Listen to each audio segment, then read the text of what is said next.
In the time when the judges ruled, there was a famine in the land, and a certain man from Bethlehem in Judah went to live in the country of Moab. He, his wife, and his 2 sons. His name was Elimelech, his wife's name was Naomi, and his sons were Malon and Kilian. They were Ephrathites from Bethlehem in Judah. They went to Moab and remained there. But Elimelech died, leaving Naomi with her 2 sons. They took Moabite wives, one whose name was Orpah, the other's name was Ruth. They remained there for another 10 years when Malon and Kilian both died as well, leaving Naomi without her 2 sons or her husband. Then she and her 2 daughters-in-law were leaving Moab because she had heard in Moab that the Lord had considered his people and provided them with food. So they set out from the place where they were living to return to the land of Judah. But Naomi said to her daughters-in-law, "You must go and return to the house of your mother. The Lord will treat you kindly as you have treated the dead and myself kindly. The Lord will see fit to have security for you in the land, in the house of your husband." They wept and embraced, and the daughters-in-law said, "No, we will go with you. We will return with you to your land and your people." Turn back, my daughters. Why would you go with me? Will there be sons in my womb that they would be husbands for you? Turn back, my daughters. Go. I am too old for a husband. If I were to say that I have hope, even if I had a husband tonight, and even more, if I were to bear sons, would you wait until they were grown? Would you refrain from having a husband? No, my daughters, this is more bitter for me than for you, since the Lord's will has come out against me. Then Orpah and Ruth wept again. Orpah kissed her mother-in-law, but Ruth clung to her.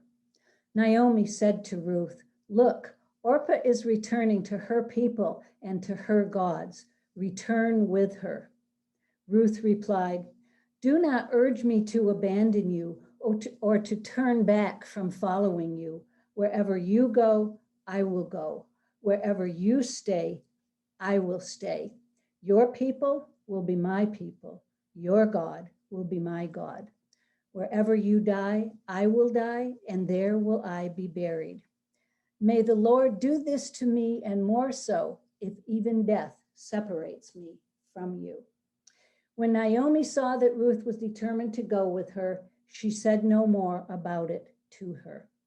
So the 2 of them went on until they came to Bethlehem. When they arrived at Bethlehem, the whole town was excited because of them, and the women asked, "Is this Naomi?" She replied to them, "Do not call me Naomi, call me Mara, for the Almighty has made me bitter. I went away full, but the Lord has returned me empty. Why would you call me Naomi when the Lord has dealt harshly with me and the Almighty has cast calamity upon me?"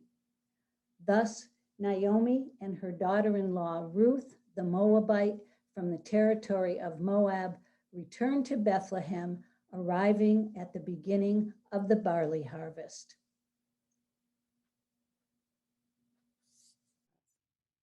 Now, Naomi had a kinsman on her husband's side, a prominent rich man of the family of Elimelech, whose name was Boaz.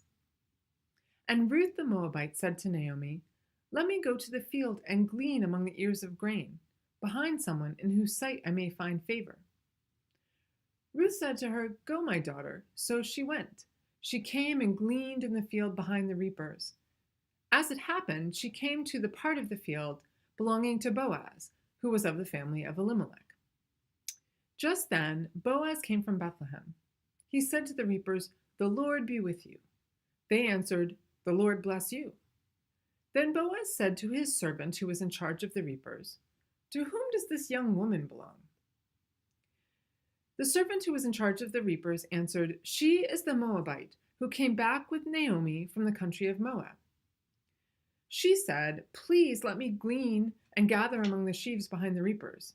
So she came, and she has been on her feet from early this morning until now without resting for even a moment. Then Boaz said to Ruth, "Now listen, my daughter, do not go to glean in another field or leave this one, but keep close to my young women. Keep your eyes on the field that is being reaped and follow behind them. I have ordered the young men not to bother you. If you get thirsty, go to the vessels and drink from what they have drawn." Then she fell prostrate with her face to the ground and said to him, "Why have I found favor in your sight, that you should take notice of me when I am a foreigner?" But Boaz answered, "All that you have done for your mother-in-law since the death of your husband has been fully told me, and how you left your father and your mother and your native land and came to a people that you did not know before. May the Lord reward you for your deeds, and may you have full reward from the Lord, the God of Israel, under whose wings you have found refuge." Then she said, "May I continue to find favor in your sight, my Lord, for you have comforted me and spoken kindly to your servant, even though I am not one of your servants."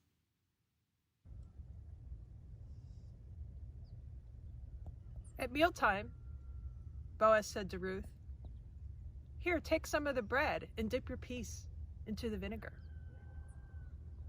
So she sat alongside his harvesters, and he served roasted grain to her. She ate, was satisfied, and she had some left over. Then she got up to glean. Boaz ordered his young men, "Leave some from between the piles for her to glean, and don't humiliate her. And also, take some from the bales and leave it behind for her to glean. And don't scold her." So she gleaned until evening.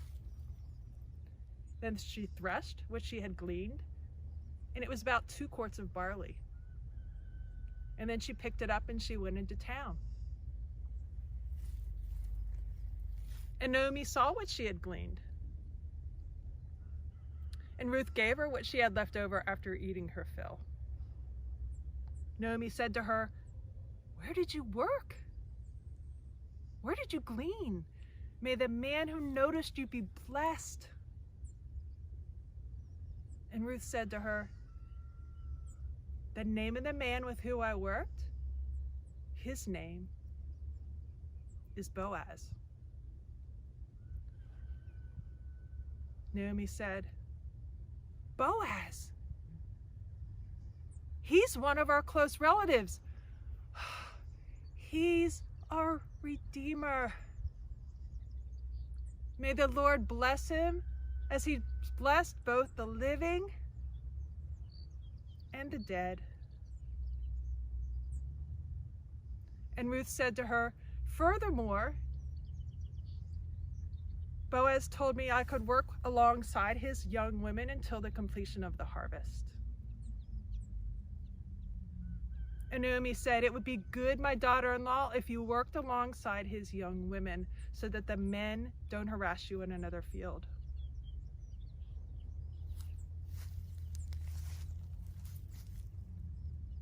So Ruth worked alongside Boaz's young women until the completion of the barley and wheat harvest, and she lived with her mother-in-law.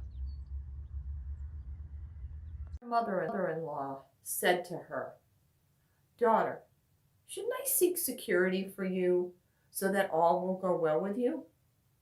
And isn't Boaz, whose women you were with, one of our relatives?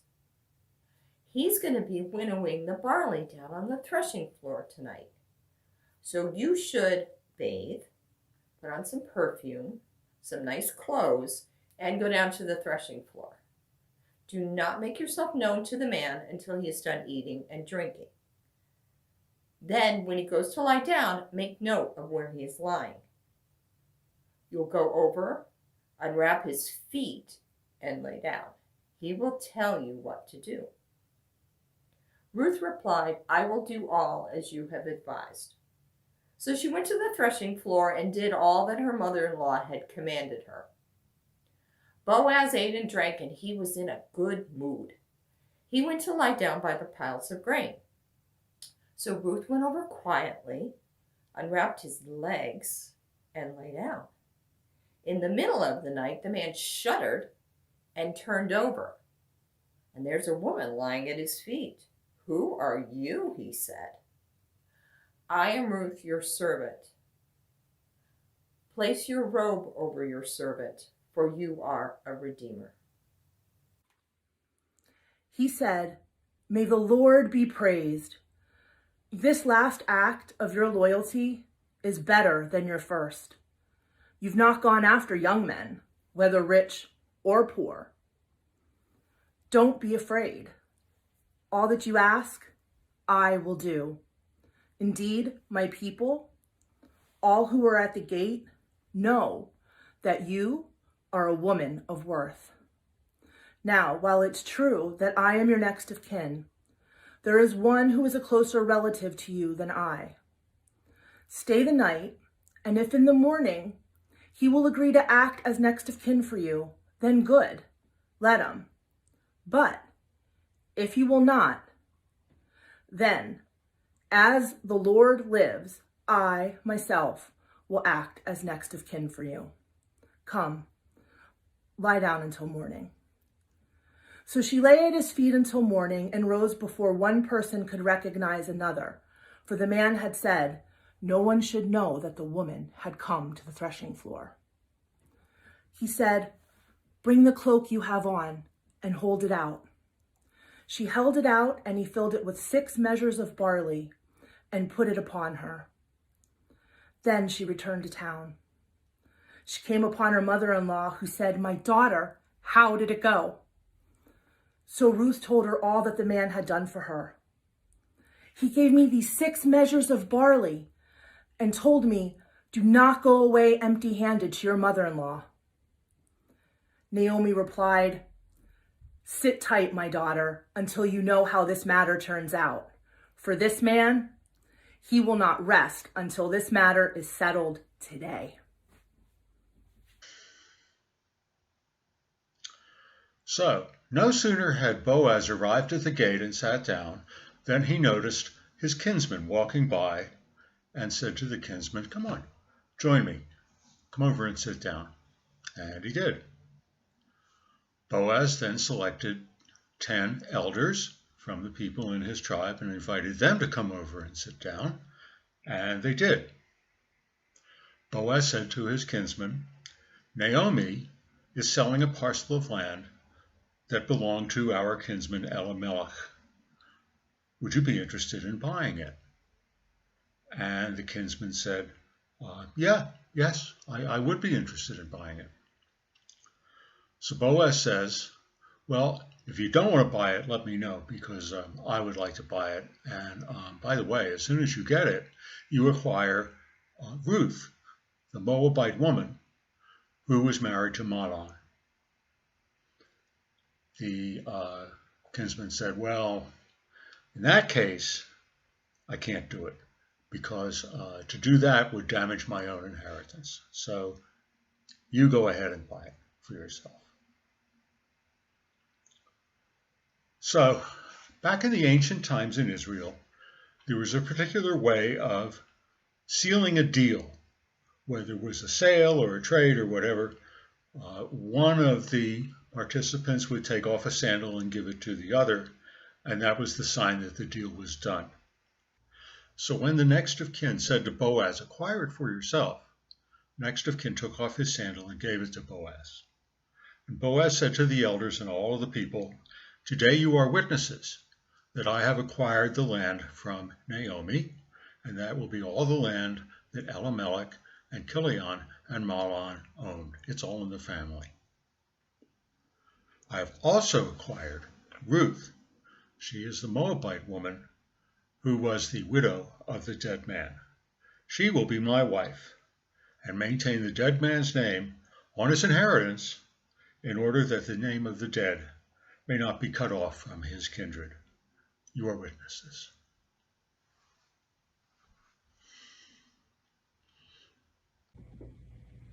Then all the people that were at the gate, along with the elders, said, "We are witnessers.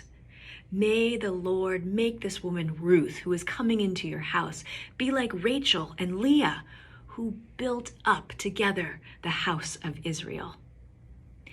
May you produce children in Ephratah and bestow a name in Bethlehem, and through the children that the Lord will give you through Ruth, this young woman, may your house be like the house of Perez, whom Tamar bore to Judah." And so Boaz took Ruth, and she became his wife. And when they came together, the Lord made her conceive, and she bore a son. And then the women said to Naomi, "Blessed be the Lord, who has not left you without next of kin, and may his name be renowned in Israel. For he shall be to you a restorer in life, a nourisher of your old age. For your daughter-in-law Ruth, who loves you so, has borne him, and she is more to you than 7 sons." And then Naomi took the child and put him at her bosom, and she became his nurse. And the women of the neighborhood gave him a name, saying, "A son has been born to Naomi." They named him Obed, and he became the father of Jesse, the father of David. Now these are the descendants of Perez.